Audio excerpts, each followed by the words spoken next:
Ay, yun si pangalan? Chin po. Taga-Agdaw po. Single o may sidecar? Single. Study first po kasi. Study first. Makamit ko yung future ko. Tapos dito na mag-igat-igat. Masuko ba ka tawagon og sir? No po.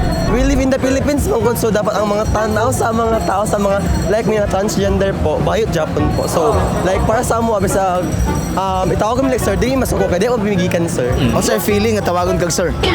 Ay okay lang po. Usahay masakitan but wala tayo buhat. Malipay ba ka tawagon og ma'am? Yes of course. Feeling babae kaayo. O feeling jud babae ka na babae ka sa babae.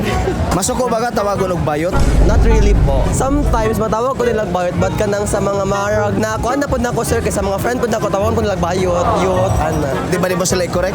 Ano po? Sila na po mag-decide kung asa nila itawag sa call. So kung sa ilang pagtanaw sa ako.